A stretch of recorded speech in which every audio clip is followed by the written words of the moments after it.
Good afternoon, welcome. This is the Marion City Council work session for Tuesday, December 7th, 2021. Thank you for joining us. First and foremost, I'd like to welcome our city manager, Ryan Waller, to his first official meeting of the city council, and welcome. He's on his second week here in Marion. And at the same time, I'd like to thank Tom Treharn, who was the acting city manager while we were undergoing our search for the new city manager. So thank you, and thanks to all the leadership team for keeping things running smoothly in the city in that period of time. I think it speaks very highly of everyone, and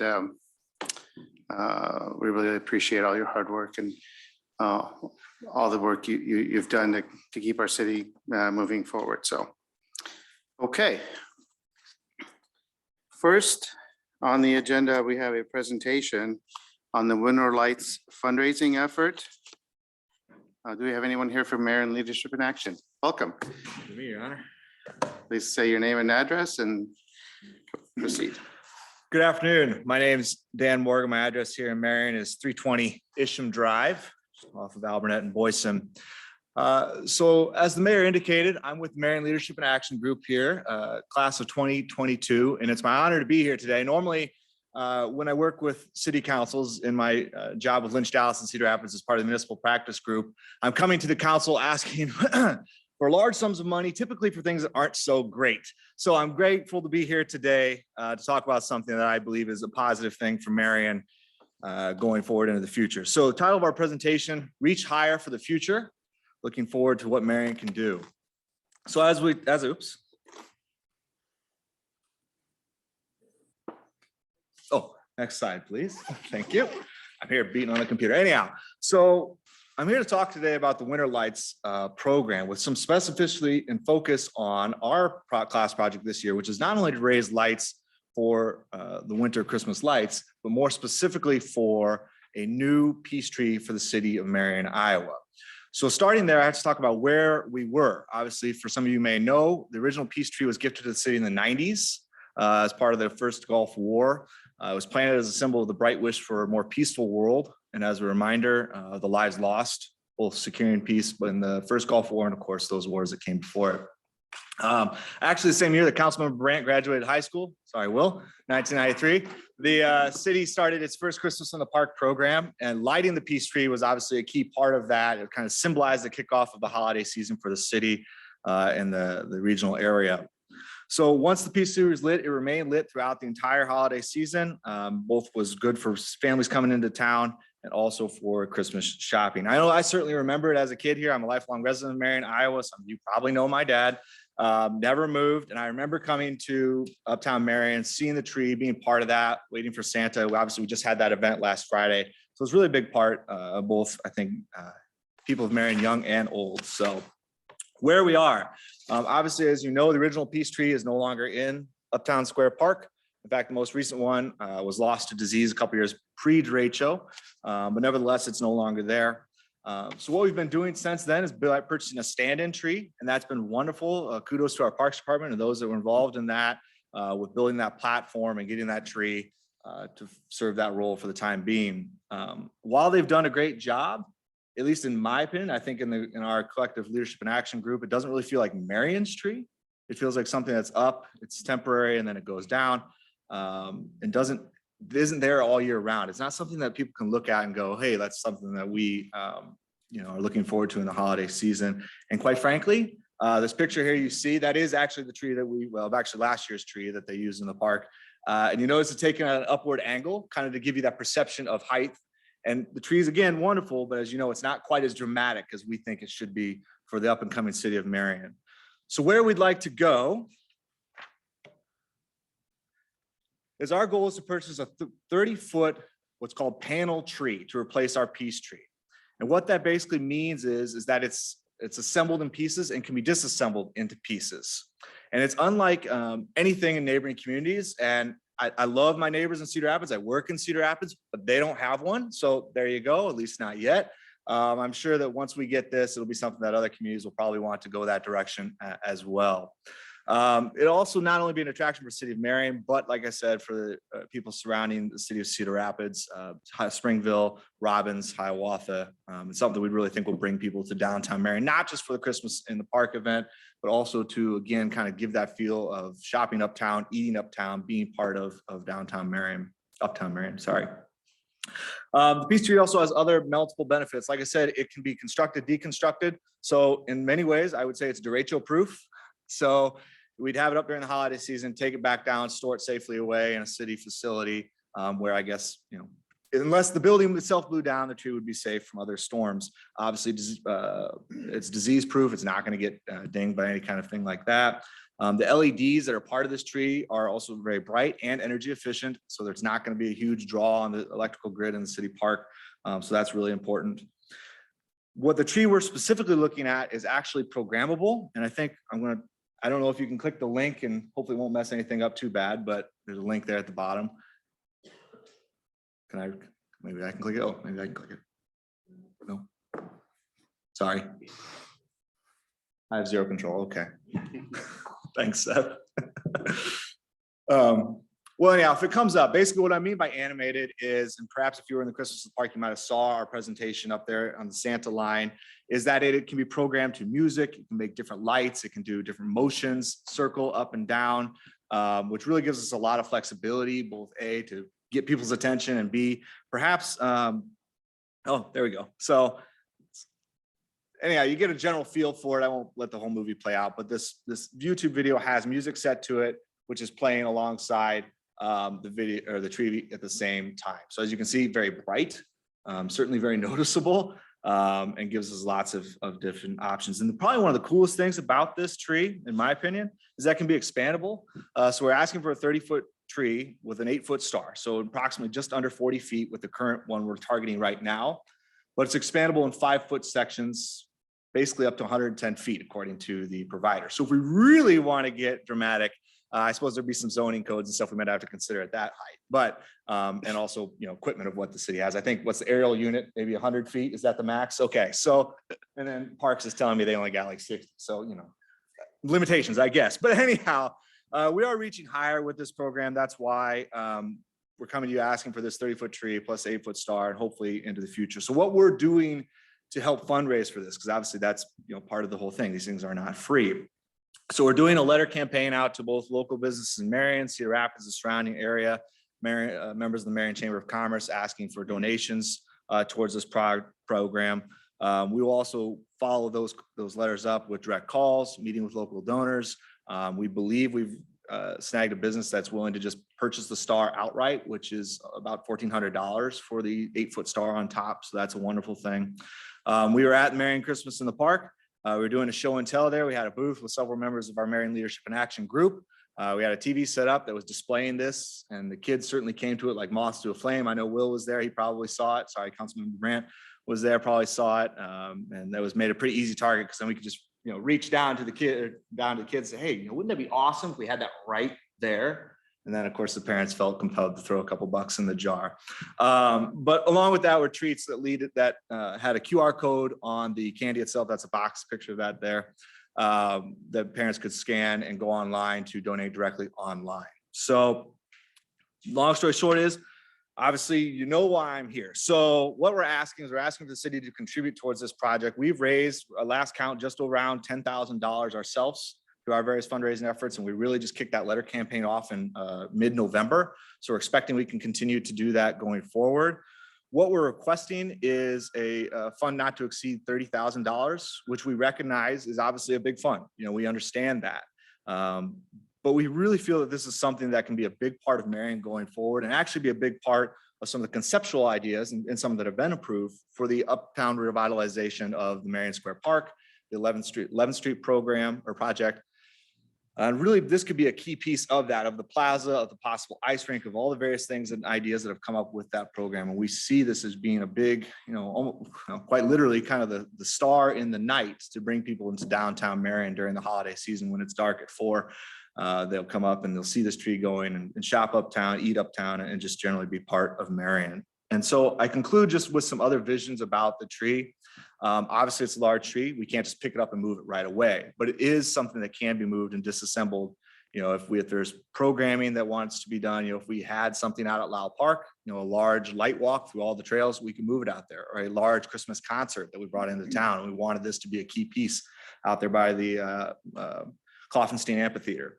That could be done, assuming we planned ahead in advance. Sorry, Seth, I'm putting more work on parks, but in theory, it could be done.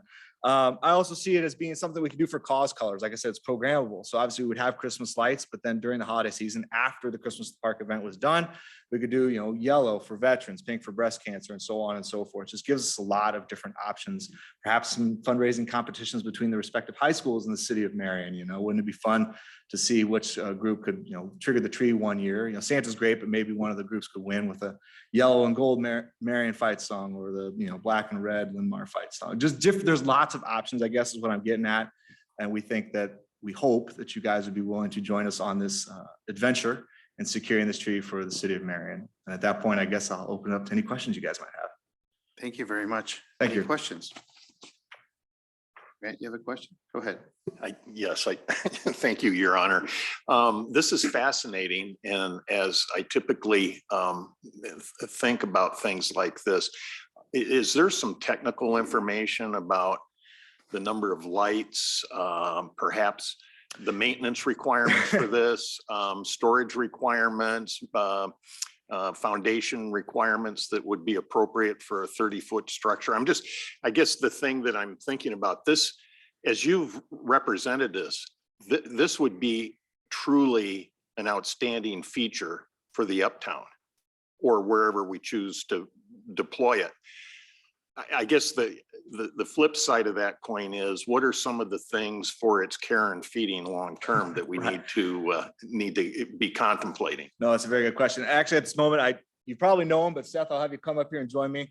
Seth, the Parks Director, is actually kind of the one that maybe gave us the idea initially, but he might know a little bit more of the specs. So Seth, if you don't mind. Yes, and so as you know, I'm also as part of this Marion Leadership in Action class too. So in talking to the vendor, so this project here, the tree we're looking at is around 60,000 right now in cost. I don't know if he shared that with you. Typically, we'll be looking at February, March. In the springtime, these items typically go on sale to 30 to 40% discounted rate. And in my correspondence, I don't have the spec details of what it would take to for the base or anything of that nature. But if council would like us to proceed with it, I can definitely get those specs drawn out. What I do know is these panels, they do break apart per year. So it does help save space on storage. Do I have a place to store it as of yet, or a designated area? We do not, but that is something we would figure out over the time period. And the great thing is this is something we're looking at a year from now on putting up. So we would have a spring, summer, and fall to be able to lay the perfect lay a foundation or what is necessary to be able to make sure that we have this structure secure, and also make sure the electrical is involved. But also this is good planning as we start talking about the plaza planning and final designs.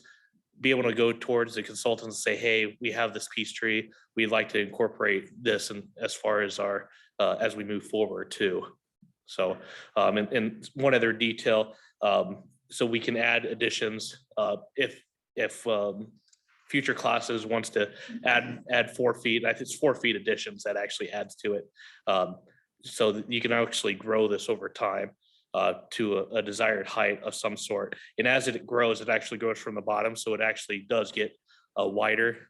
So I think 18 feet is the widest space that it gets to for this 30-foot tree. So really, our decision-making will be essentially the catalyst then to do all that downstream planning that you just referenced. Yes. Okay, all right, Yes, sir. got it. Go ahead, Steve.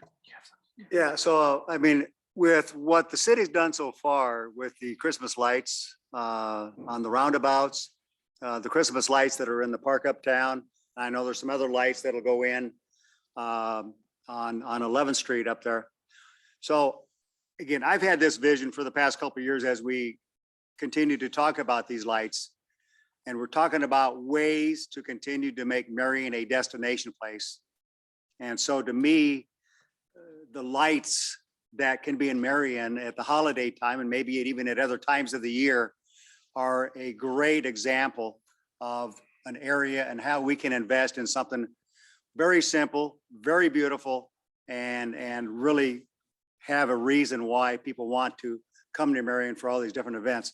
My first thought as you're describing this tree, it is 30 foot tall. The size of it sounds great. But one of my first thoughts is, well, gee, do I want a fake tree or do I want a real tree? All right. And everybody deals with that in their own home.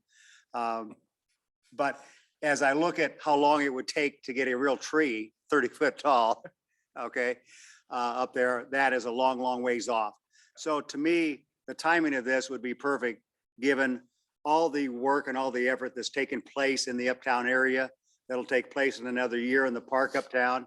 So to me, the timing of this, it looks terrific. I'm in full support of it. So. Thank you. Go ahead, Colin. Just a couple of questions. It's clear how excited you are about it, which is awesome.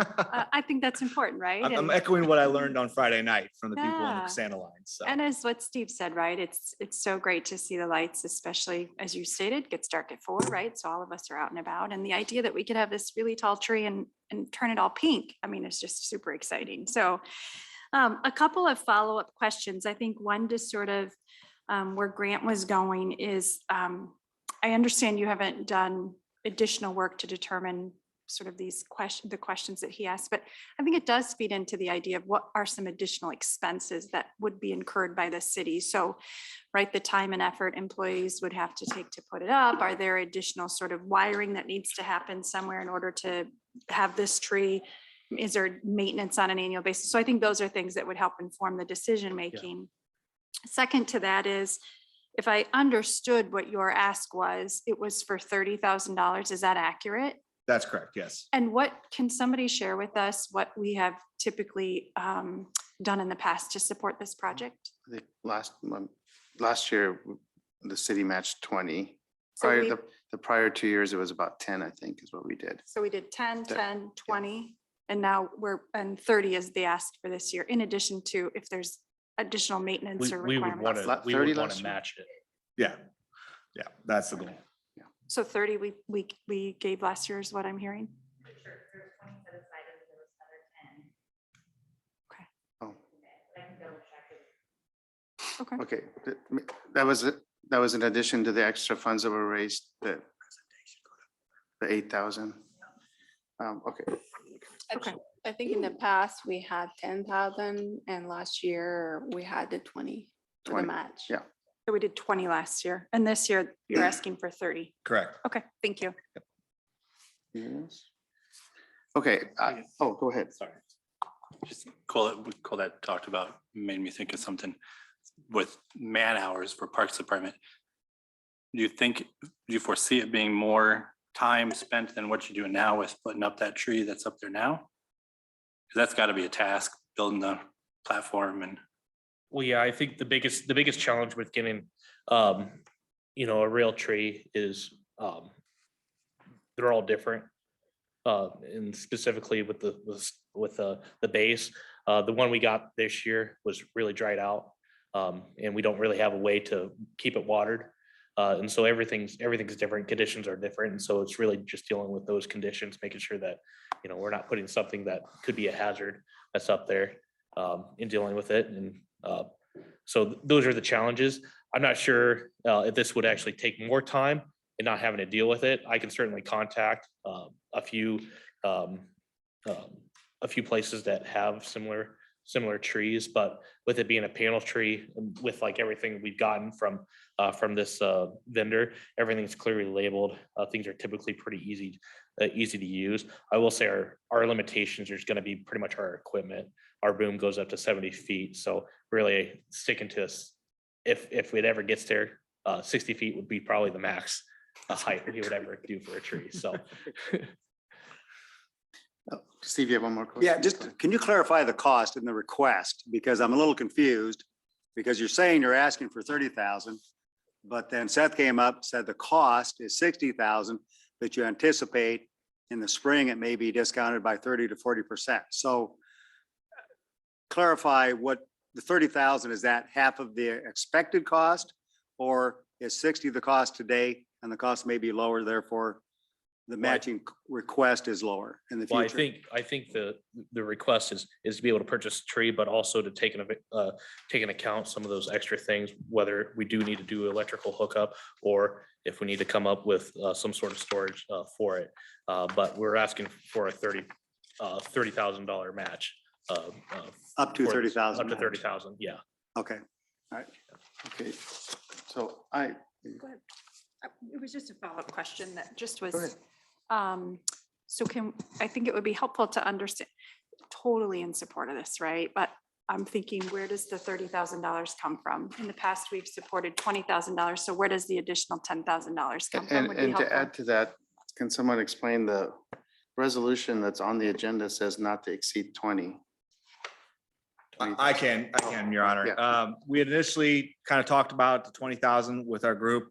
However, we were looking at this originally a tree that was same design, but what they called unanimated lights or standard tree. So it just was a lit tree. And we decided, okay, you know what? That's great, but we really want that animated feature, which is obviously more expensive. So we upped the ask of the council to the 30,000, which is obviously different than the draft resolution you're seeing there in the packet. But we've also upped our own fundraising goals as well to try to, again, offset not just the tree coming in, but then also some of those costs that would be associated with getting it in place and putting it there. So. And then the staff, where the money would come from, it's not budgeted, or is it hotel? There's motel enough funds? money in the hotel motel. I was like, sorry, Your Honor, I did speak with Mr. McKenzie and kind of clarified what funds would be available as the city manager indicated, so. Well, I think it's a perfect use of hotel motel funds. That's what they're for, to draw people to the community. So no issue with that, but that's where it would come from. Okay. Does that answer your question? Yes, thank you. Okay, yeah, I don't have any further questions. I just a comment, the history of this entire project goes back to the late 90s, early 2000s, when we had the steering committee of the Culture and Entertainment District, and we started talking about doing better for the community with lights. And to their credit, the chamber stepped in and partnered with the city on it, and have each successive class, I'm not sure what year this actually started, but each successive class of the Leadership in Action class have adopted this project. And thank you so much for continuing it. I think seeing the response of the community to the light display over the past couple of years, it's very gratifying, and it just speaks very highly to how people feel about their town, and people are so excited about it. And I think, to me, the most exciting part of this is that you all are stepping in and saying, we want to be part of the growth and the excitement that the city's experiencing and the momentum of Marion, and we want to do our part. And I think that speaks highly, and that's our goal. That's our goal as a city, to be so successful that our residents are engaged and they want to be part of it, and they'd step forward and say, what can I do? And I think it's a wonderful thing. So thank you. And I want to commend Seth and the Parks Department on the great job they've done and with the decorations over the past couple of years. I mean, just seeing the comments from the public on what's been done, you'd feel like you think this was like, New York City, or, it's just people act like this is just the most amazing thing. And it really is it's a great improvement from what we've had, and it'll be great to see it continue to improve over the years. So thank you for all your hard work on it. There were some comparisons drawn to Rockefeller Center with the ice rink. Right. Tree thing, so I'm just saying. So thank you, Council, Mayor. Yeah, thank you. Okay, so on that agenda item on Thursday, that'll be corrected or changed for the resolution? Yes. Okay.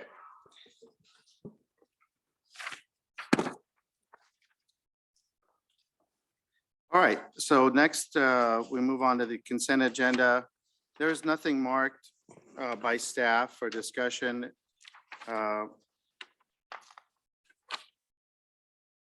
all the way until A9, through A9. Are there any specific items any council members would like to discuss or ask questions on through item A9 on page 3?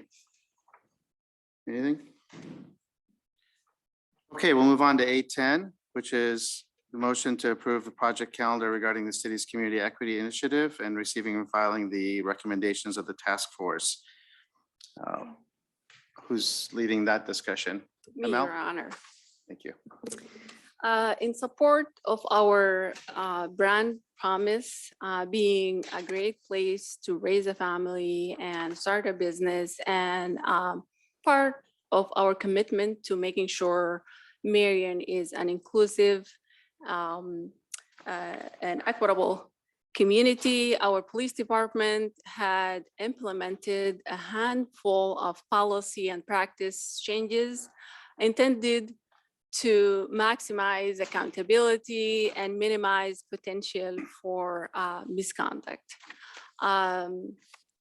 Highlight of those improvements are personnel changes within PD and expansion of data collection capability, adding a mental health liaison within our force, and use of force policy update, an implicit bias and de-escalation training, and adding police reports to our city website. Also implementing a new records management system, and change to our response protocols. Chief Kitzmiller will go over them here in a second. And they're also summarized in the handout that we handed you today that presents our progress report in terms of our equity initiative.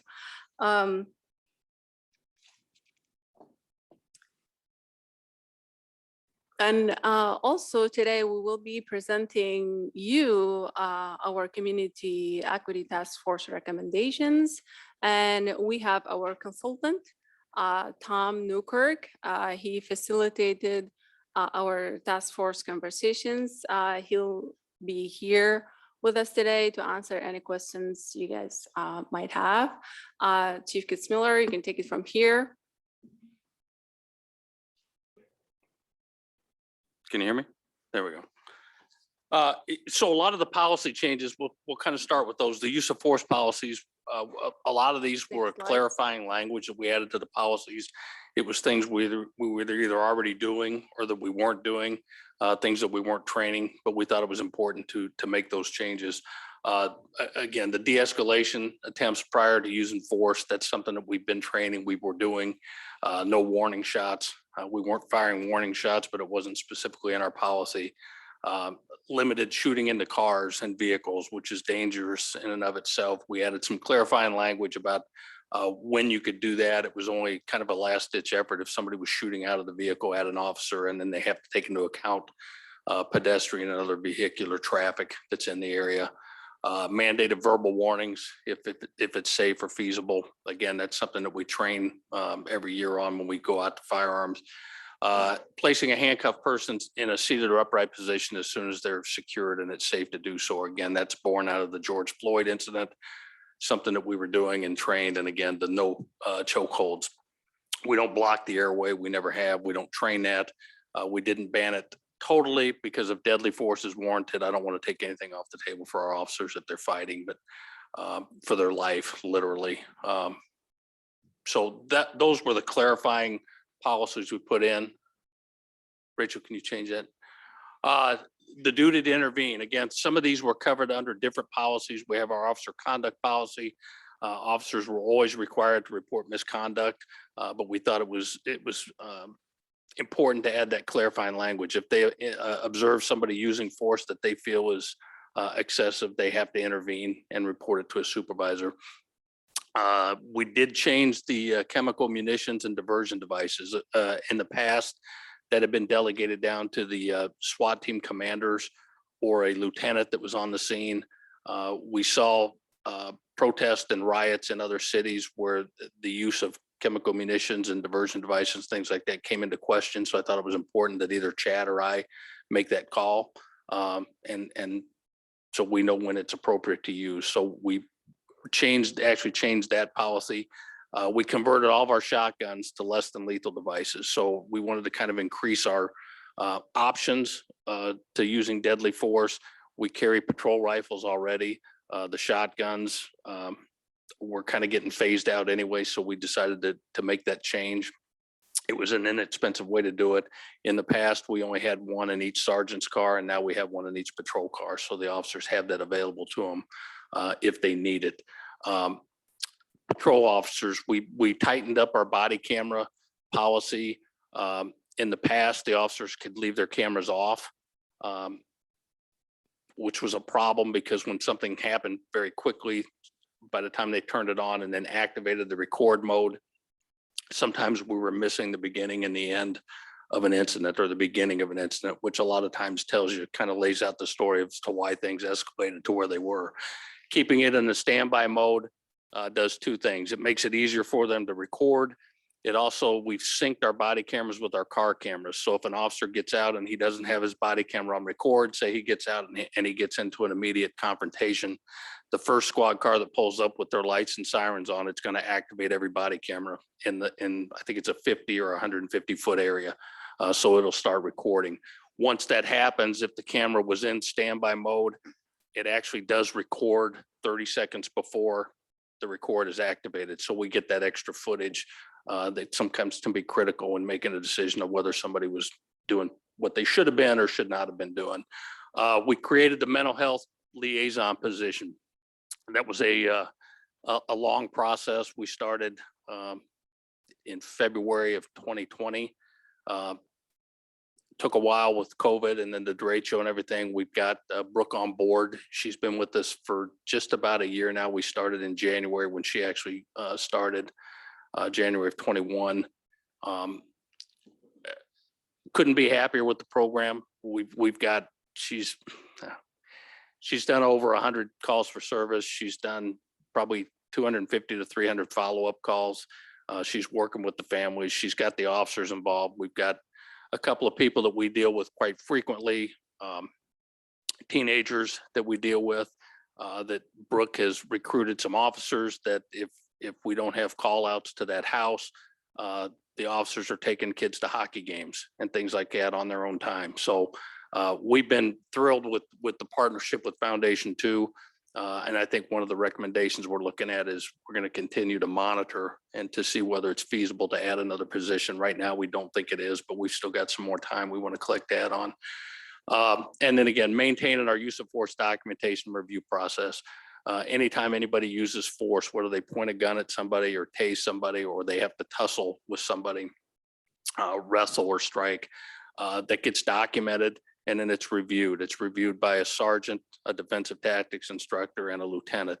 They look at it individually. They'll review the body camera and the policy or the reports. Then they get together as a group. They decide whether the use of force was necessary and was it within policy. And then they send it to the deputy chief. Chad looks at it, makes his recommendation, and it comes to me as either thumbs up or thumbs down. If I think it was excessive, I'll kick it back and we'll open up an investigation into it. But we're going to keep maintaining that. And I think it's a pretty robust policy. Was there one more slide? The transparency statistics. So as you know, we had Sunny McDonald when she was here. We were working on a whole separate transparency page, which was going to be interactive, that the community could get into, that was going to have up-to-date stats that we're going to update pretty much daily, that people could get in and play with, changing things. After she left, we don't have the capability to do that right now. So what we've been doing is we've been taking the same statistics that we give to you guys every month. We put it on our website. It has our arrest statistics broken down by race and sex, tickets. I believe we've got in there which ones have Marion addresses, who's from Marion, who's not, that type of thing. And then arrest for outstanding warrants, which would be like non-discretionary arrest. I think from if you remember, right after the incident in Minneapolis with George Floyd, I think we've been very open about our statistics. I came in that first council meeting afterwards and threw out pretty much everything I could think that people would ask. What we've learned since then is that we're lacking in an ability to collect some data that we'd like to have to reassure people that we're doing things right. And that's where that records management system comes in. I think next slide. We've got the contract with Tower Technology is signed. We've had our implementation meetings going. We've sent GIS data to them, which is the first step. They've got their calendar laid out. It looks like February of 23. It's going to be fully implemented. And in between, there'll be bits and pieces that come online as we go.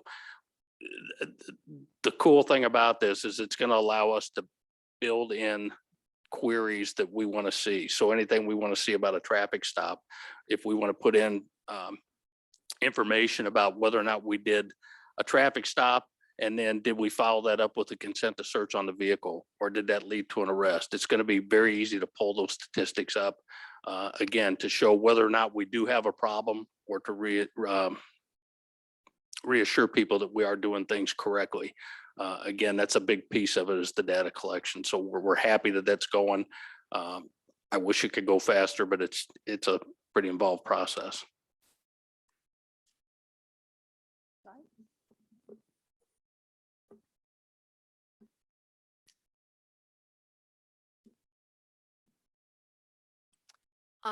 Today, we're ready to present to you our task force recommendations. Learn about the makeup of the task force.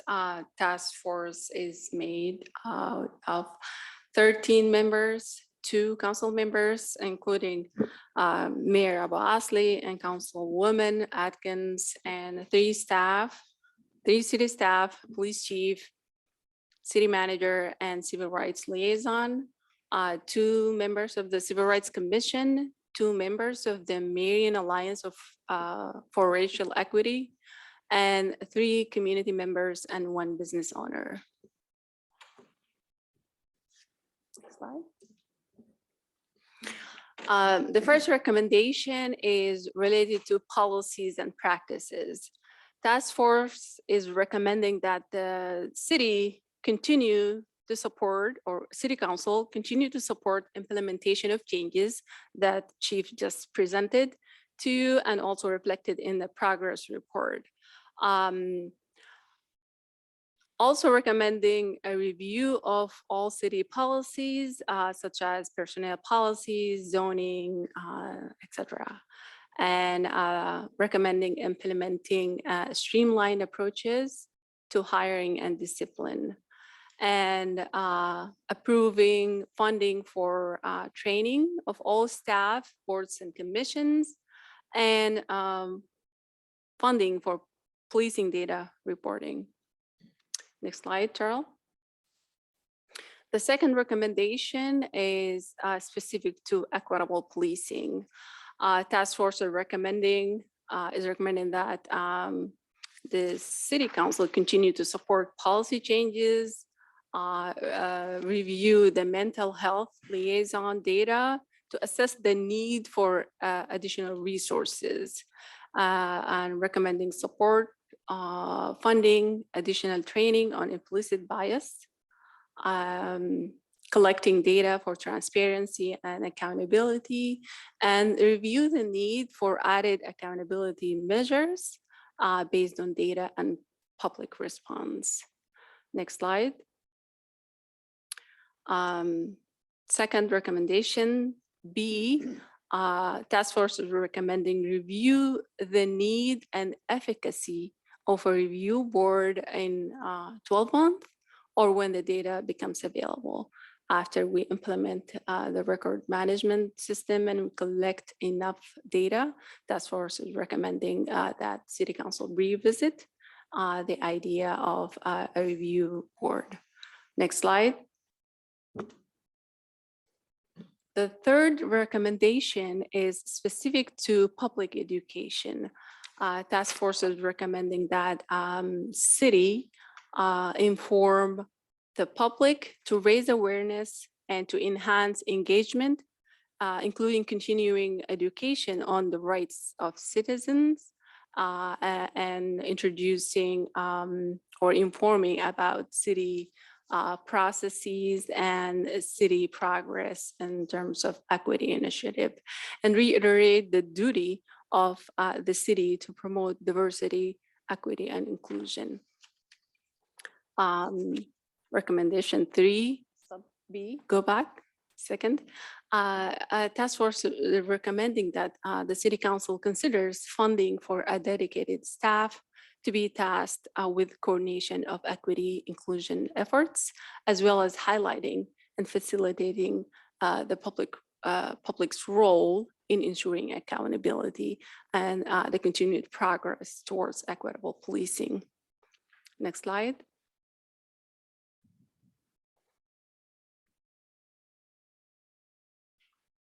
The fourth recommendation is about the sustainability of change.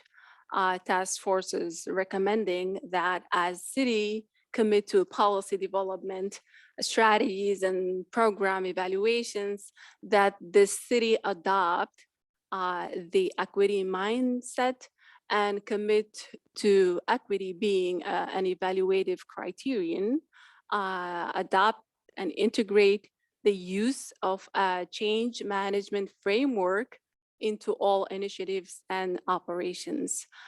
Start with initiating change, assessing the need and the capability of implementing the need, and making sure the city has the infrastructure to support the change, and sustaining the change, making sure that the change is transformative and sustainable in the long run. And I believe that's the end of the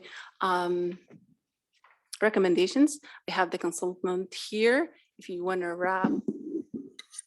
Oh, yeah, if you'd like to come up to the. My name's Tom Newkirk. I was retained to be the consultant on the task force on these issues. I want to thank the mayor and Amal for retaining me. And I hope I just want to convey that two things. One is that there are many communities that actually have serious problems with race, and they are not remotely even close to what Marion is now doing in terms of its progressive approach, its equity lens, et cetera. I want to make sure you should be proud of yourselves on this front.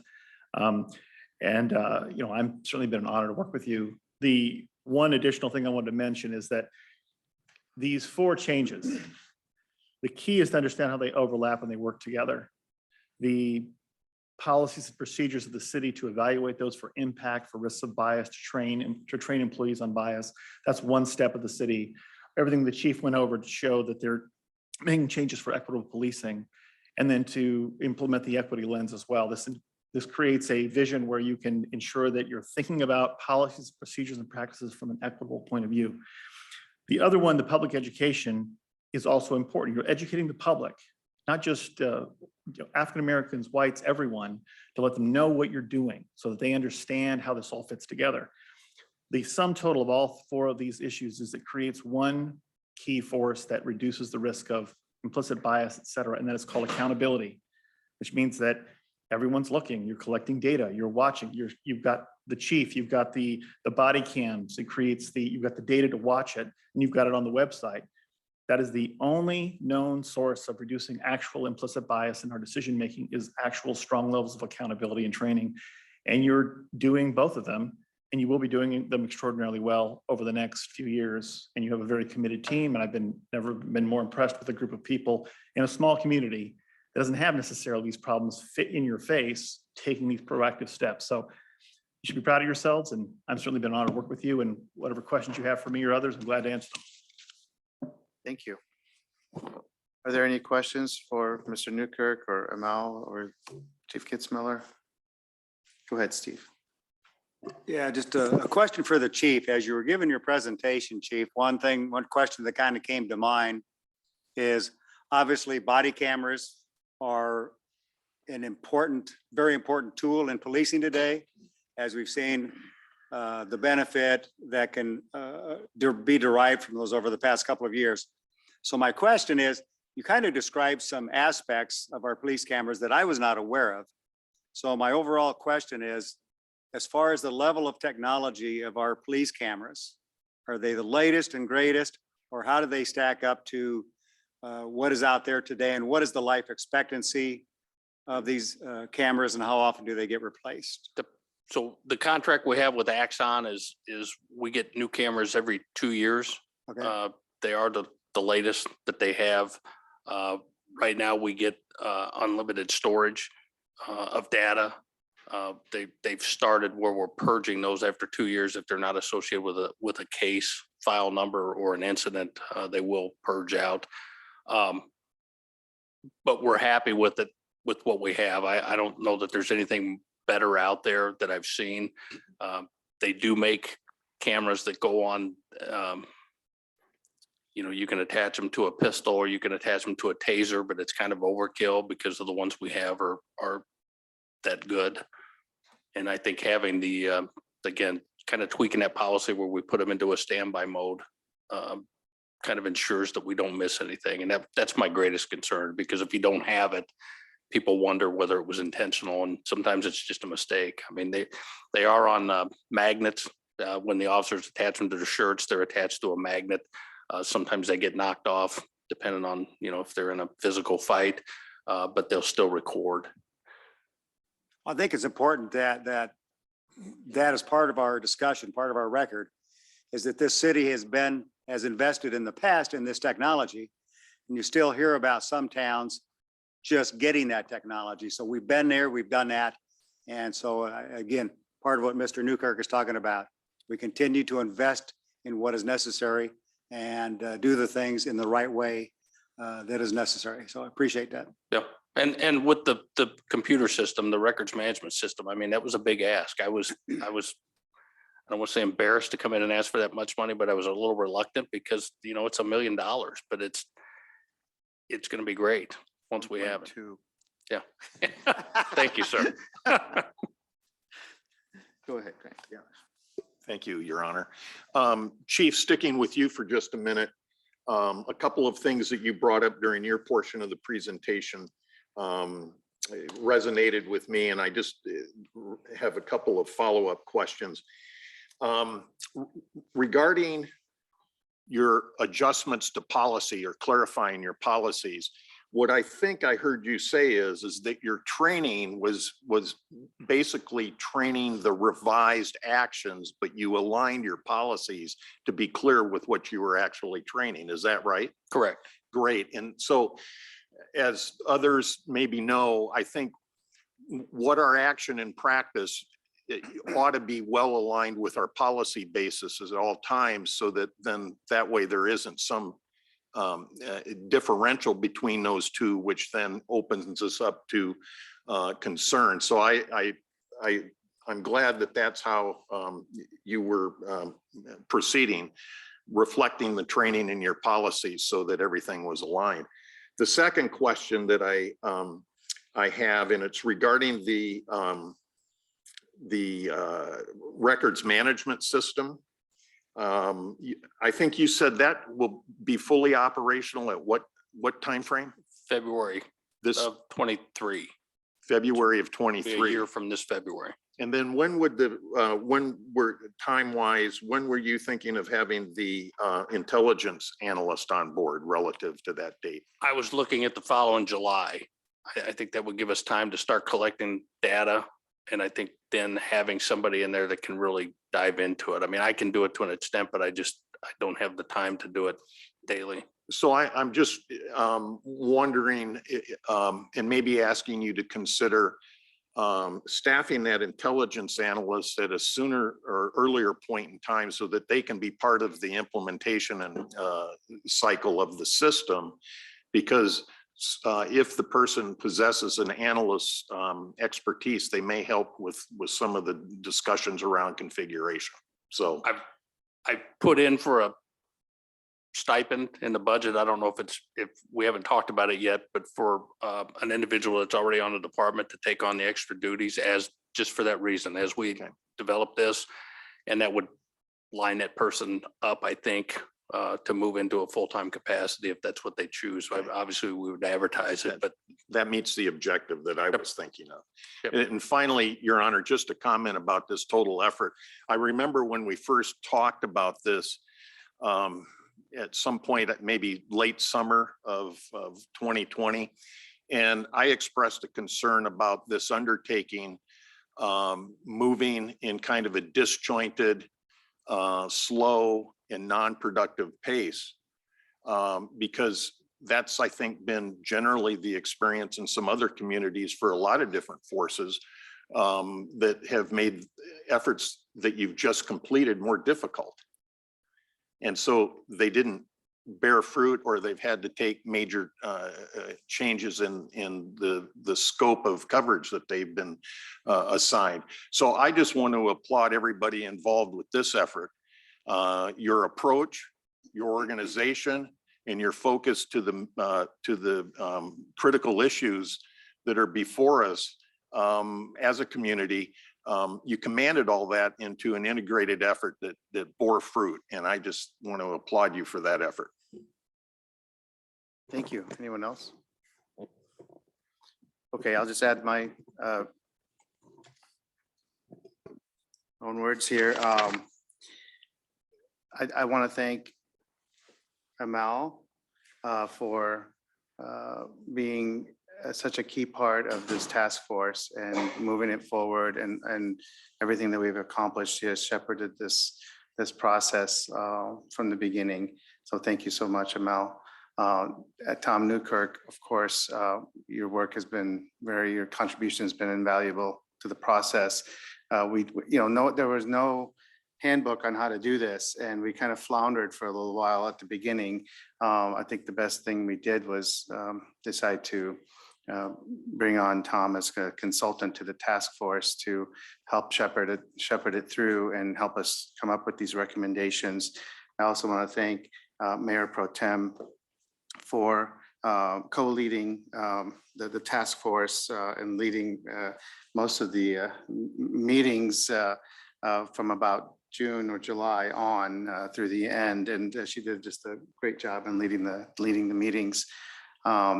I want to thank all 13 members of the task force. These were all committed, dedicated people who took their job seriously and really care about Marion and want to see it be the best place to live. I am very pleased with the recommendations. This is not an end, that the task force had a limited purpose, but to be clear, this is not an end. This is a beginning, and equity is a process. It's a process that we're constantly working on.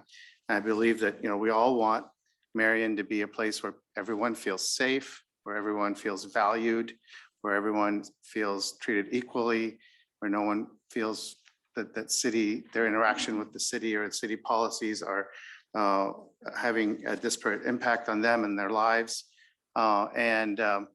It is a process of as Amal mentioned, looking at everything we do through the equity lens and making sure that there are no unintended consequences in terms of how people are impacted by city policies and decisions.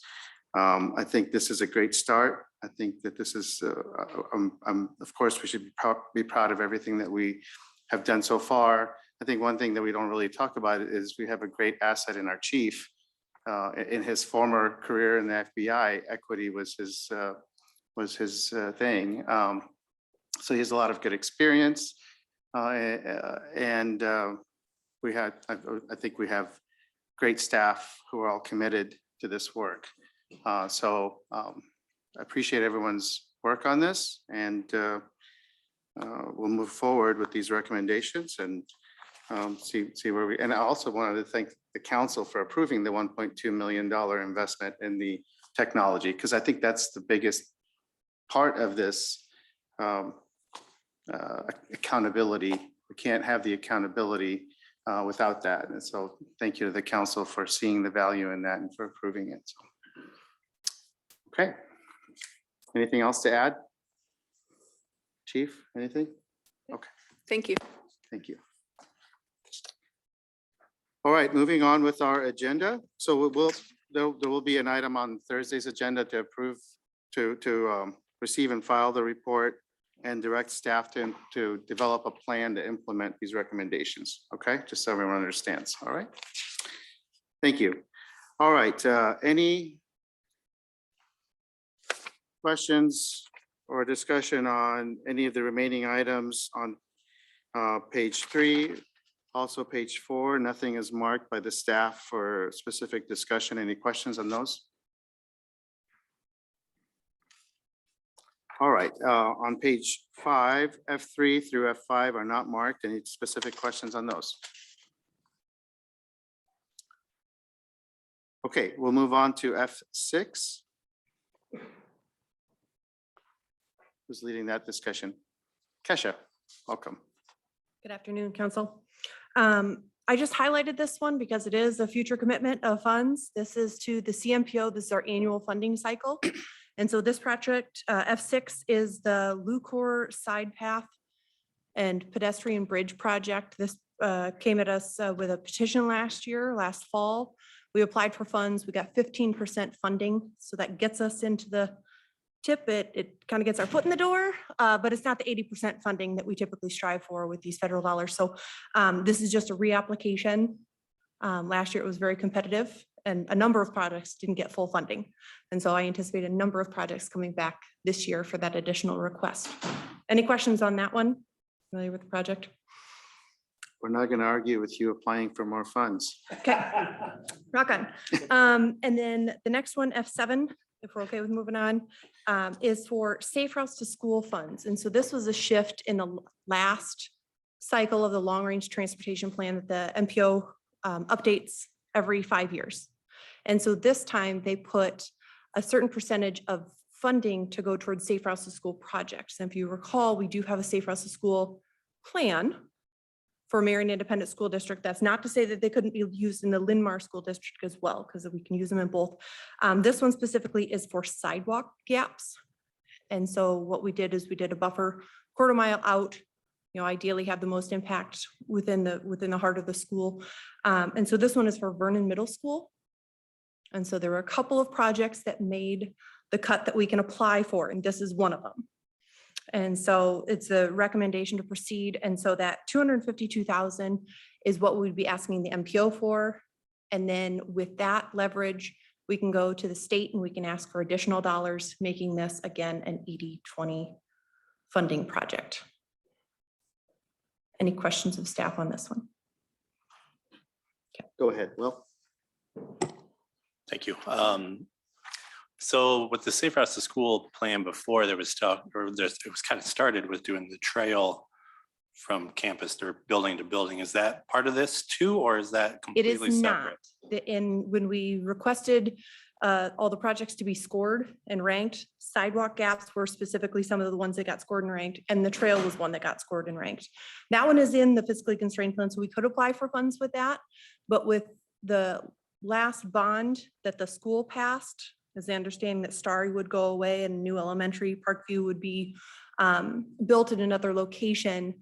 The tricky part is the Safe Routes to School funds are not to be used for high schools. It's only K-8.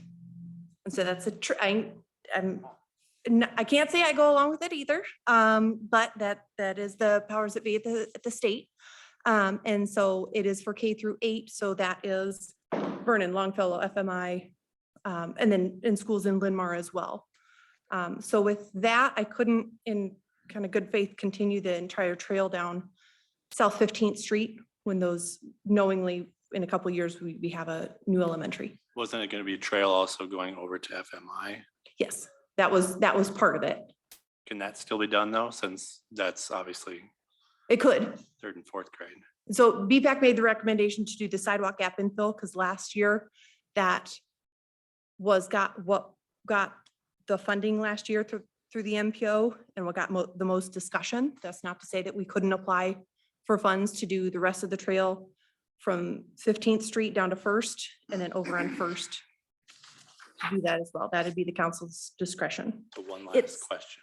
It's still a max of $252,000 of MPO dollars, because that's all that's in the pot. And then we could apply for the state for the additional dollars. So what's within was it half mile of Vernon is what this was? Quarter mile. Quarter mile of Vernon, if there was any section that we had wanted to put trail, continued trail, can that be done? Does that make sense? Did my question make sense?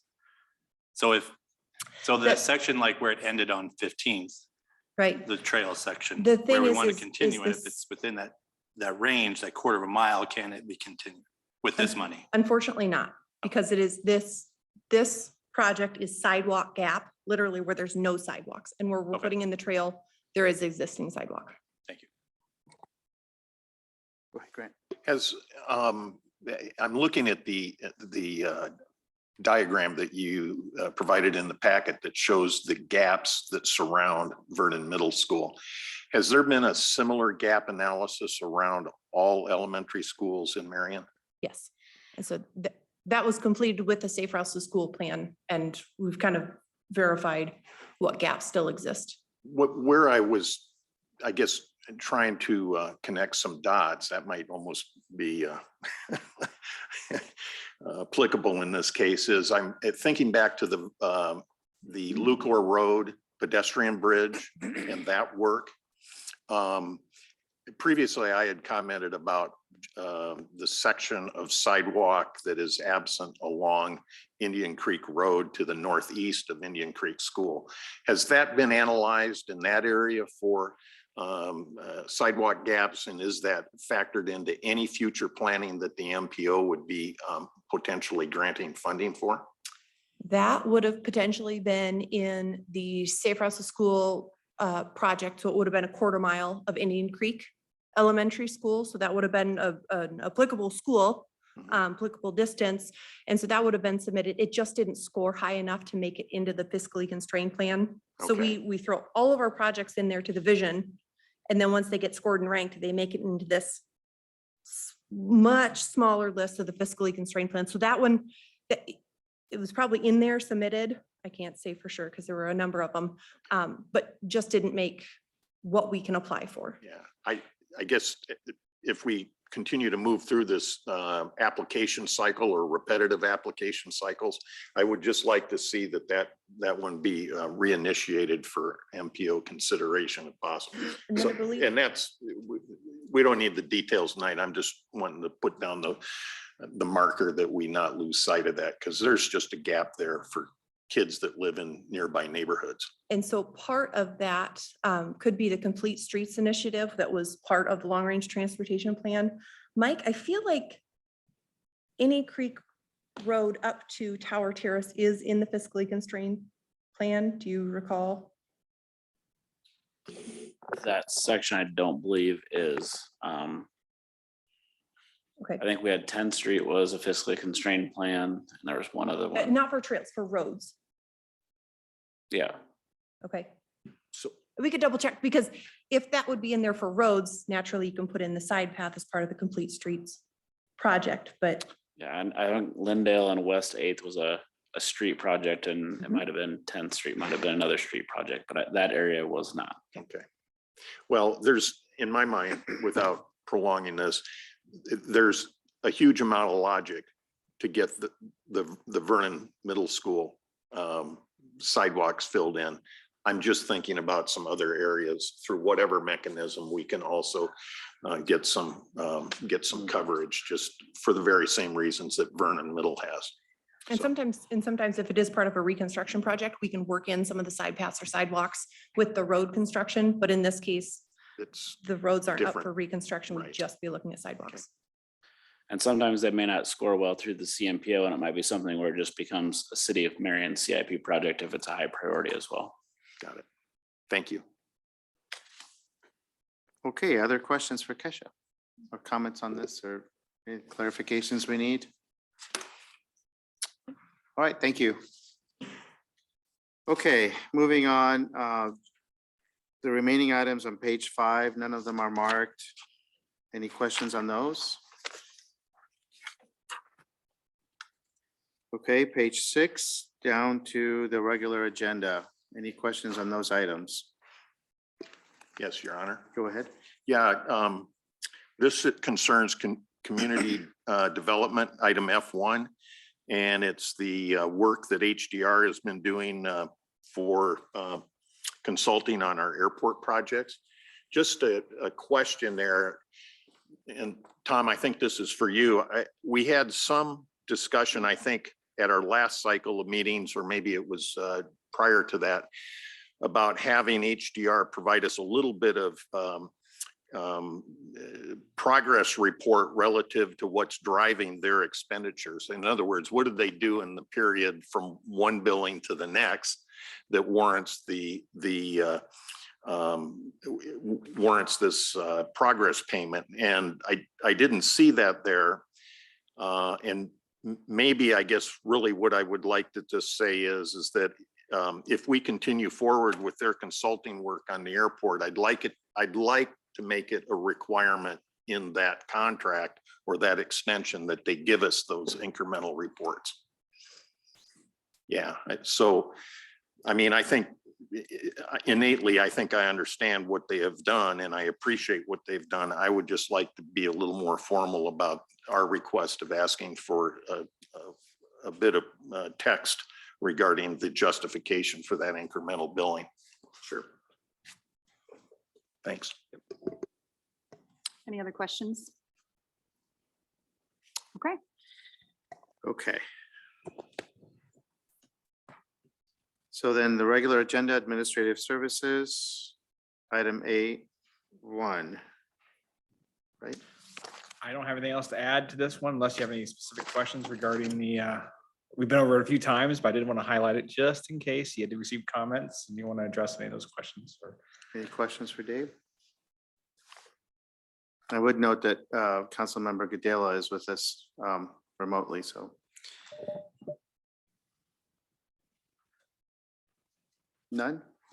Okay, we're gonna book That 10 was minutes easy, for this. Dave. We're ahead of Thanks. schedule now, so. okay. So A2 follows A1. All right. On to engineering. Mr. Barcalow. Yes, Your Honor.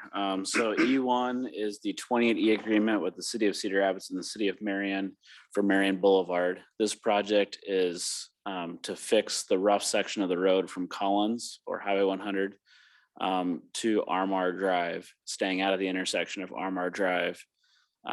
So some of that is patchwork, since like we've done on 31st Street, 3rd Avenue, where we just do patches. Some of it is overlay, and those of you that don't know, our boundaries cross in some portions.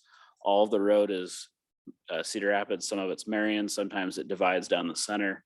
And so rather than trying us do our portion, they do our portion, we're working together to do one project, get in there, get the work done. And so this 28E, the city of Marion will be admitting the project. We will be taking care of the contractor doing the inspections. And then I believe it's a 7% charge that we then charge Cedar Rapids for doing that work. And then they will reimburse us for their portion of the project.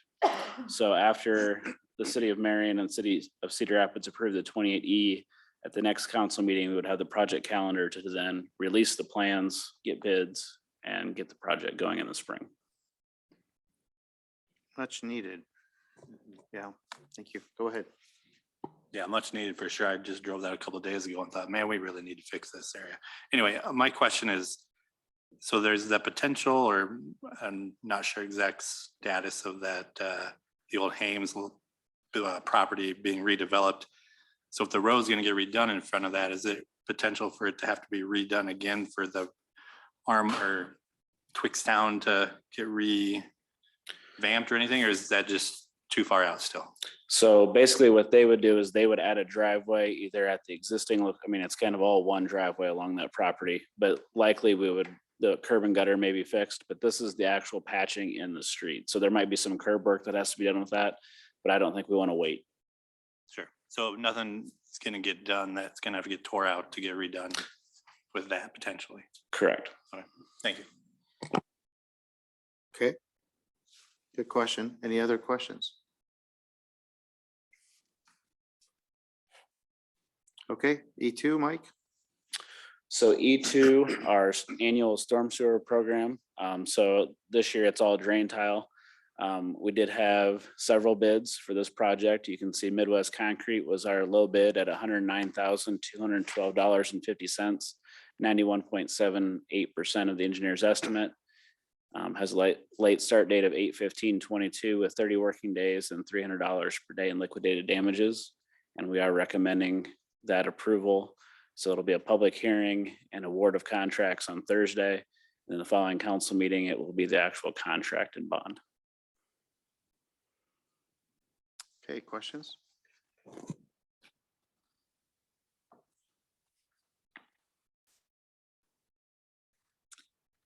All right. And then the sidewalk ramp project will be the other one. So similar, we'll have a public hearing and award of contract on Thursday.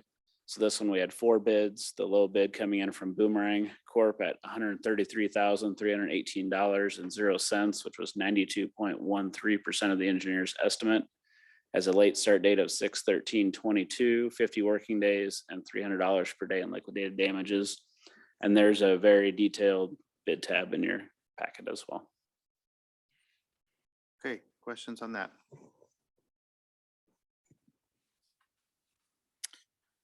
Okay, thank you, Mike. Community development, F1 is marked for discussion. That, Tom? That's correct. Well, this is an exciting project that I think everybody's been highly anticipating and waiting for. This is the design contract to take the plaza from preliminary to final design. It is a scope work that you've had a chance to review, and it's consistent with the Uptown Master Plan. I would point out that the cost associated with this is $449,250. We're amending our previous contracts with RDG. So if you look at page 1 of the amendment, it also establishes the previous contract information we have. The highlights of this will really be to take the preliminary design to final design of the depot renovations, the event stage, ice rink, water spray pad, water stream, and summer plaza areas, the play area that's identified, gardens and monuments in the open space will be also addressed. And then access through the corridor along the east line, how it also will come together with the Broaden Main project, which is really driving some of the conversation right now. So RDG is actively involved with Shive Hattery as a partnership between those two projects, and how those projects come together is very important. I was just on a call today with RDG, and we were talking about the scope of work as it relates to what they're doing currently, and there's it's coming together at the right time. So a lot of good things happening, and they're being done collaboratively. And then we'll also, as a part of this, which was an addition from the original scope of work, is the conversation we've had about the Caboose relocation. The idea that when the plaza's there, the idea is that the Caboose is going to be relocated, and there's a conversation about it being placed on the old rail line, the extension of the trail out east of town to meet up with the Grantwood Trail, so we can do a tribute park. I know there's been some conversations regarding that, and placement of the Caboose along the old rail line in that area. A part of the, so with this project, we'll be working with the committee, city staff will be involved in this. And really there's going to be a number of steps that we go through. We're going to do pre-design, schematic design, design development, construction documents be created for bidding, and then ultimately the construction administration be held by the city. And Anderson Bogert's involved in this as well as RDG being the prime on it. As we go through this, and I think it's important to know, this is a huge project, approximately $6 million. There's going to be decision points that we come along the way. So I know there hasn't been a lot of conversation about every single piece of this, but as we design it, there'll be pieces of this that'll come to the council. When we get to the schematic design piece, we'll bring in that to the council and say, this is where we're at. These are the cost estimates. These are the things that we've got to evaluate and understand before we move forward.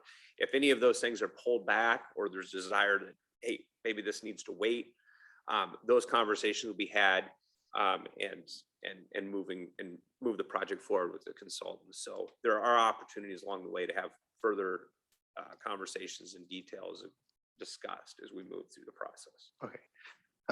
Just for clarification, so there's no confusion, you mentioned $6 million. That's the entire project, not the plaza. The entire project, Yeah, everything okay. I discussed. Yeah, yes. yeah. Yep, Okay. yep. Yeah. I just don't want confusion about what that number means. So yeah, thanks for clarifying it. Go ahead, Will. Question for you. I pull up our info, but my computer is not working for some reason. So Terrell, after the meeting, I need to see you. When I read it before, it said, so the scope included the depot. So is the plan to do that right away with the plaza, or is that something down the road and they're just going to design for the future? Or has that not been decided yet? Well, I think, and I've had, one of the things that we got to do is we got to get to the point where we know what something is going to cost. We have preliminary, this will get us to a final design. So as we move down, we're going to start with what we need to do. And I think it's important that we start with the Broad and Main, the plaza just west of the Broad and Main project, entering into the park. And I think that's something that needs to be done quickly. So we'll probably start with that plaza area and get into the schematic design and then breach those conversations as we move through the project. So it's more just planning it out to go along with what the plaza itself will be. Okay. Yep. So we're still probably a Because we also few, got to work within budget too. I mean, Right. not all the dollars are sitting in this pot over here just waiting for us to, Right. to grab them. So as we move through the design, we got to evaluate whether we take this piece to final design or maybe that gets scaled back. The way the project is to be paid is based on construction costs. So if we only proceed with 3 or 4 of the items that construction costs, and then they're going to pay on that estimated cost. So does that make sense? yes. Yeah, thank you. Go ahead, Steve. Yeah, again, as a lot of people are excited about what's going to happen in the park, and I keep talking to people and say, wait, I mean, we're in this construction mode here, but as it moves into the park and we get all of that done and combined with Main and the Main project, Main and Broad project, I think the totality of that is going to be incredible. But you think about the depot, and I know we've made the overall objective of making the park up there, wanting to have it as a year-round place for activity. So certainly the depot becomes key to that, because right now it's only good for about 3 or 4 months. Yeah. So that's important. But is there, just for curiosity, is there kind of a rough timeline on how this might move along? Do you have any idea on when some of these steps may be done, or maybe at that end goal of making final decisions?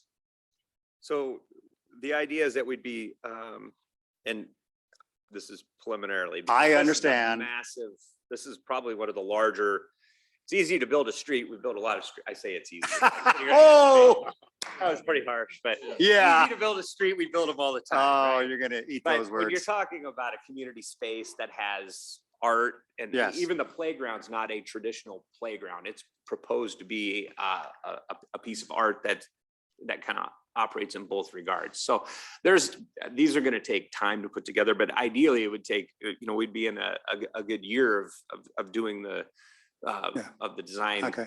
anticipating in the fall of next year. And I believe we have some dollars in the 23-24 spring timeframe for construction. And I think we're going to have some of that working together with the Broad and Main project. And I think Right. we've talked about Yeah. that all along. So yeah, I mean, this has got a pretty deep process that we're going to be walking through it. It's not a typical design project that we're used to working within, but I think the good thing is we've got the 2 groups that have been working together, actually 3, if you take the private side, working well together in this regard. So it's exciting. I would also point out that there's a portion that if you see it, it's the bright little white dot at the top right-hand side of the screen. That is the location for the future Peace Tree. It was anticipated as a part of the Well, there you project All right. a long time ago. So that's in there as well. Yeah, you just get to talk about your project because this project is a lot more sexier than Mike's street projects. So it just has a lot more pizzazz to it. Come on. Okay, go ahead. First off, I want to just recognize for the informal record, the score is now Tom 2, Barcelo 0. Okay, so Tom, we had a bit of a conversation about this, but I have just as a matter of orienting my thinking on this. So what the work that RDG is going to be tasked with is to develop the next iteration of planning to reflect the Uptown Master Plan. Is that right? For the Plaza area? I mean, we're gonna take the design that you see here, which is there's more to this, obviously, than, I mean, this is a concept, but we have a preliminary design. So we're gonna take that to final design ultimately, but there's steps along the way that we will be working towards. Okay, so within that ultimate end state design, there are elements of that design that will come into greater clarity and provided an informational base for us to make decisions about those elements as we move through this process. That's correct. And I think the one that kind of is the big elephant in the room is the ice. Yes, the ice rink. And Right. how that functions, what the cost of that is, ongoing maintenance, what that means to the Parks Department.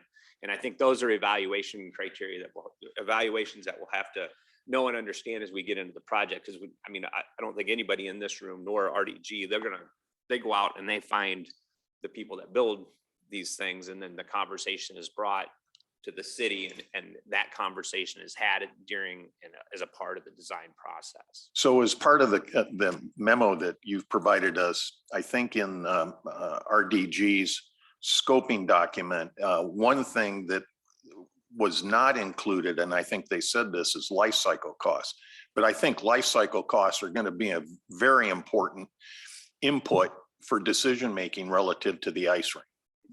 And so I think we should ensure that they're prepared to provide us that at the right decision-making timeframe so that we have a complete picture of what we're saying yes to. Yep, that makes sense.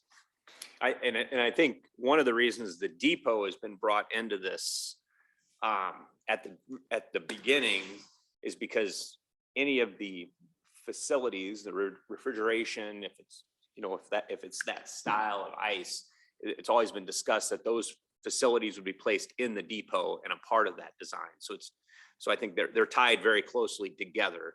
And that's why that conversation is key to this. And I think it's one the community needs it anyway. I think there's a lot of questions in the community about what's happening with the depot, what's the future of the depot. It's clearly been a part of all the plans that we have.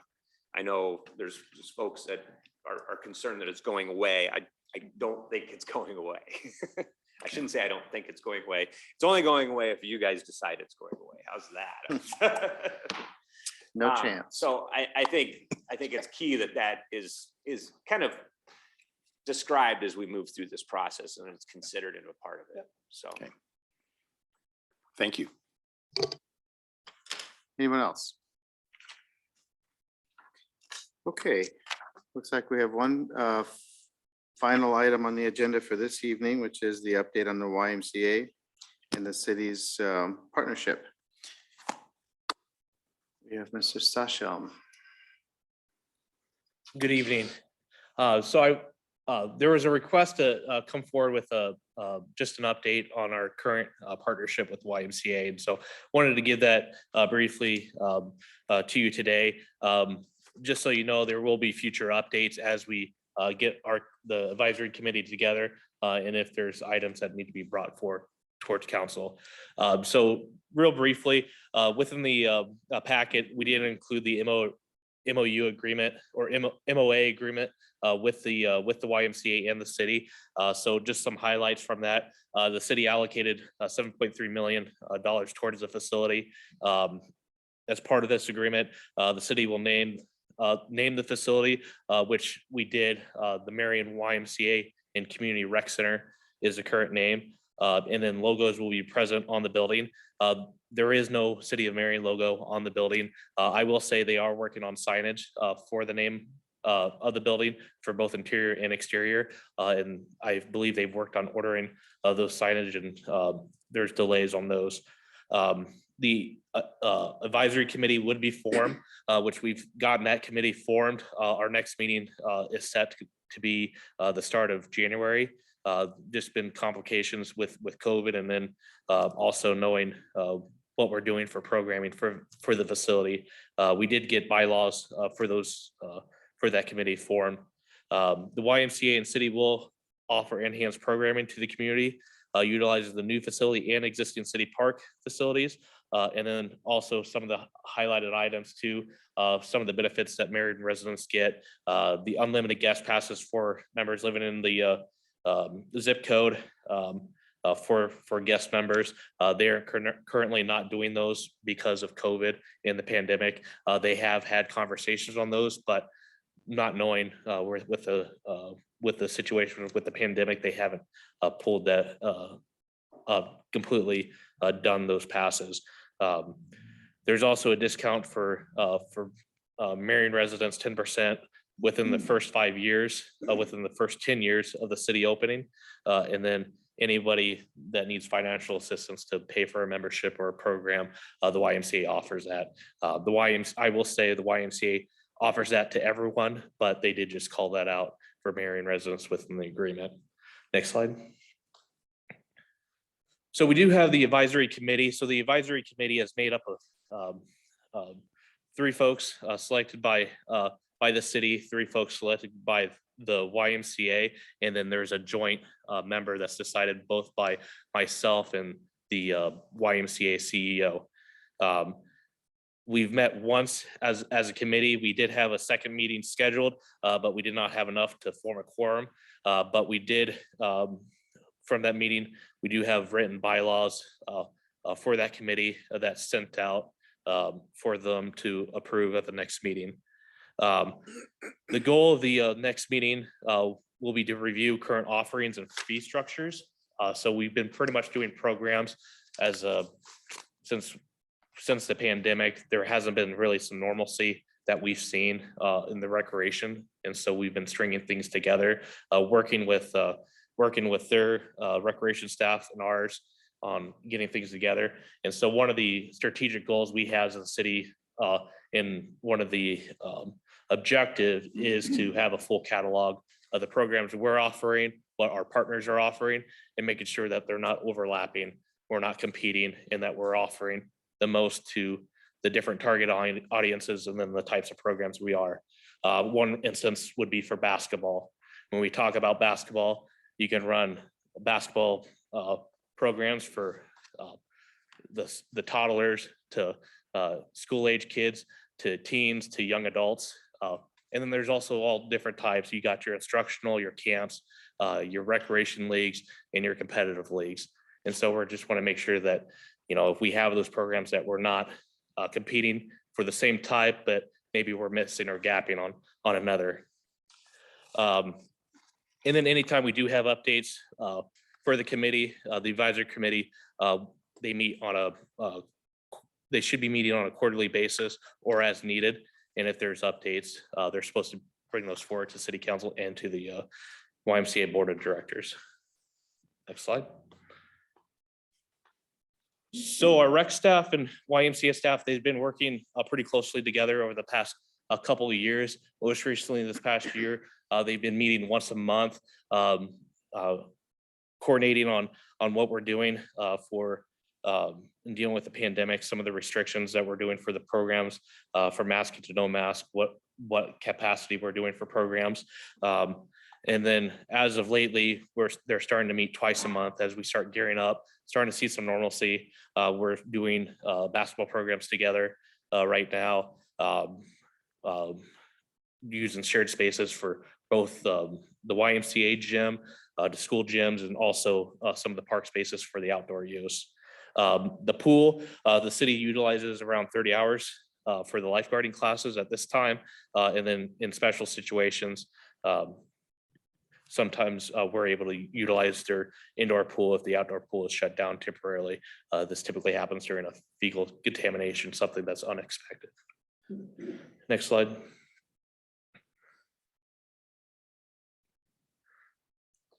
So here's some of the programs that we've done over the past year. We've had different participation levels, mainly between 30 to 60 folks in there. And so we're trying to hit every age group. Numbers have been down mainly from pandemic. And I know it's super small to read in there. But the idea is we're trying to do as much as we can with the resources that we have. And we're kind of piecemealing things together. Our real goal here in the next month is really to come together as a group, get the full list of and identify where we're missing, so we're not competing for items. We both run flag football leagues. We've both done basketball, and so we just want to make sure that we're offering the most for the community and not,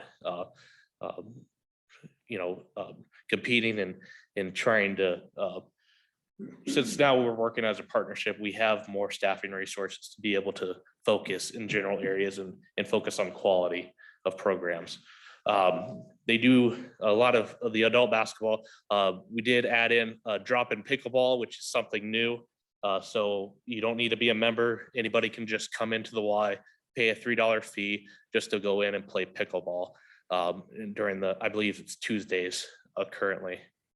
So.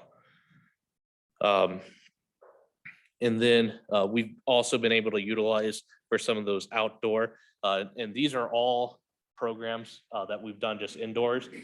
We have dozens of programs that we've done strictly outside, and there are occasions that we've actually gone into the Y when there are rain events that occur, or even we've done one for blast ball when there was a heat advisory out that we've utilized their facility. So it's a working relationship. With any time we have two organizations, obviously there's going to be headaches, but we're both at the table working together, making sure that the overall goal, which is within our strategic goal, is to expand recreation opportunities. And so we'll see here over the next month, getting together and coming up with that full inventory and catalog. And we should have something hopefully in springtime to present to for the advisory committee and also for the city council and YMCA board, a full list of catalogs of the programs over this next year, and hopefully a pricing structure. Any questions? Questions for Seth? Oh, I go do, ahead. Your Honor. I'm sorry. Oh, Renee, welcome. I've been here. I've just been quiet. Oh, I know. Thank you. Could you go back one slide, please? I think it was one slide. Thank you. First of all, thanks for the presentation. I was the requester. I just wanted to hear, how the partnership's been going since it opened 11 months ago. So this is great to see some actual numbers and data and programming. I am also a member of the Y. I just had a question, Seth. You mentioned this drop-in pickleball, which I see and I noticed, and that's been going on for a couple months. It's Tuesdays and Thursdays at least. But why? I don't understand why people can't bring a guest, like members can't bring a guest because of COVID, but where the Y is allowing pickleball to anyone. You don't even have to. You could be 5 people. None of the 5 are affiliated with the Y. And you can come in, you don't have to live in Marion either, and you can come in and play. So can you explain that discrepancy in COVID and guests and non-members? Well, I would say that we've been really pushing on the pickleball as a department. So we've put that pressure that, hey, we need to be offering pickleball as things kind of cool down in the outside. So I think there's that influence. And then the other would be they're also opening the pickleball just to the gym. And then when they open for the guests, they have access to the whole facility. So the Y is still currently for their fitness classes and stuff like that. I believe you still have to schedule time to be able to go to those classes and things of that nature. That would be my justification, or that's how I would use it as justification, but I would have to ask the YMCA their thoughts on You know, that. and that makes sense. I mean, I don't love it, but it makes sense. It's a little more contained. Yeah, I think that the Y has been great. People are in there all the time. I hope that the numbers are good in terms of membership and that seems to be increasing. But thank you for the information on the programming. I know, you know, it was hard for me to get to the point to approve that large contribution, but the winning factor was the former Parks and Rec director, as you know, Mike, said that this would be, you know, a great opportunity to expand those offerings, which I think that you've described well tonight, Seth. And then hopefully, I didn't hear this described tonight, maybe you just need more time, but just wondering about the cost savings in terms of shared resources with our department and the Y that was also discussed in terms of, you know, combined staffing and automated programming and sharing software for those purposes. So maybe in that next time that we get an update in a couple of months or that council gets an update, those kinds of statistics could be shared as well. But I think these are great and very promising. So thank you. Yeah, I think we could try to pull up some of that stuff historically. You know, some of the things is we need kind of that historical data to know what we're running for programs. And as we all know, in the past year and a half, we haven't had some normalcy. And especially when it comes to recreation, all of 2020, we didn't do anything for programs. We had to be a lot more creative in doing virtual things. We had our pool shut down. And so that's been seen across the country. And so now we're kind of on the backside battling of getting these programs back and into the community, getting people comfortable with participating in these types of activities. I will say we are exploring and having those conversations of doing those shared resources as far as software. I think the biggest thing that we're getting from this is the fact that, you know, we're both coming together and we're expanding those rec opportunities, and whether it is not just quantity, but also quality, be able to narrow focus on these specific programs, be able to grow them, incorporate, you know, all programs are volunteers are needed for these programs to make happen, from the volunteer coaches and to just some of the assistance that's needed for instructional. We do have part-time staff to help with that, but just sharing those resources and then also just coming together with some like-minded people that do programs, we're able to expand ideas and make things possible. So. Okay, Will.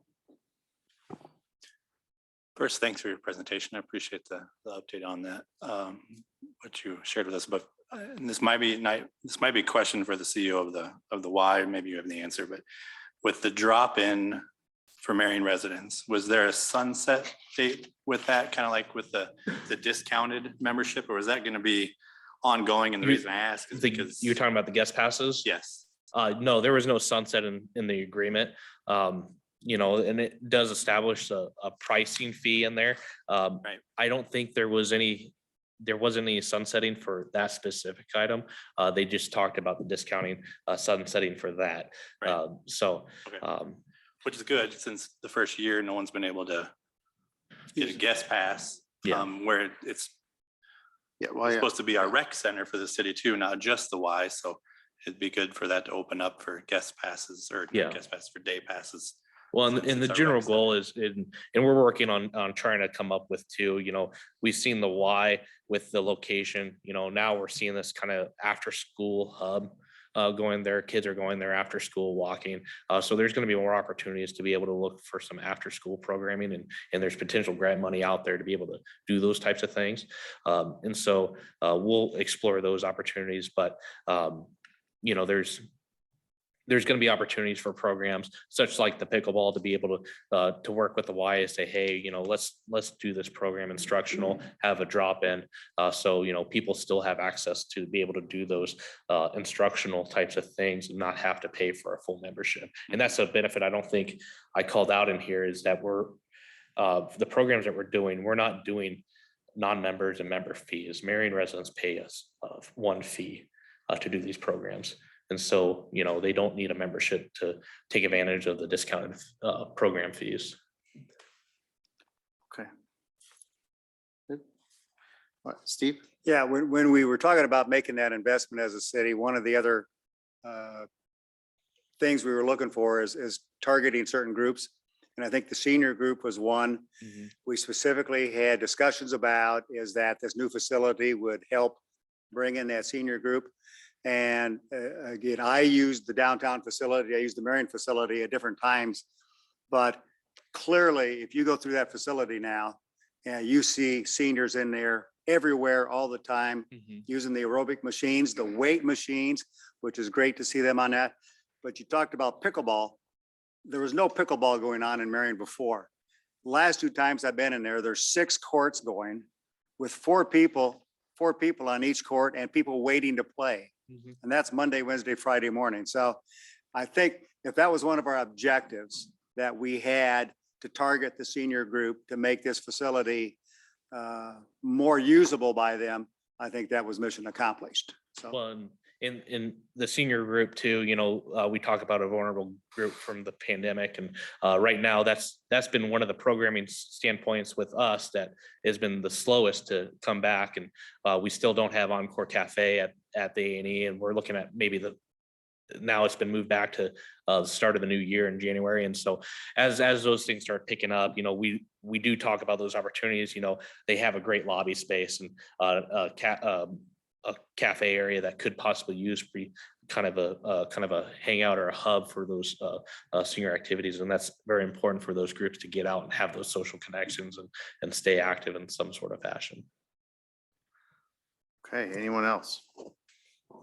Yeah, to answer Renee's question, I don't know what the current number is, but as of September, it was more than 5,000 new members added since opening. So I think that speaks for itself in terms of how needed this facility was. Yeah, so they're actually at 3,800 units. So those could be individual or family, and then over 8,000 members. Wow. So yeah. So that's an incredible testament to how needed this facility was. And you know, the whole idea was that we needed a new Y, and the community, as the #1 project in the 2008 visioning process, said they wanted a community rec center.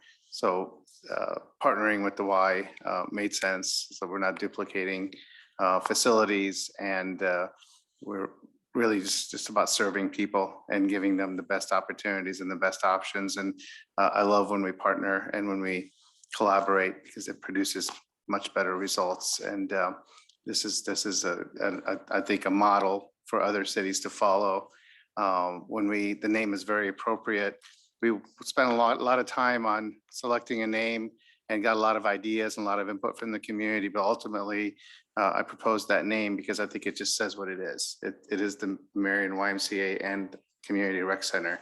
And it's just a very simple statement of what that facility is for the community. So thank you for the presentation. It was a good update. thank you. Okay. We're only 13 minutes off from Rachel's time. All right, if there are no other questions, I think that brings us to the end of the work session, and we'll see everyone on Thursday. Thank you.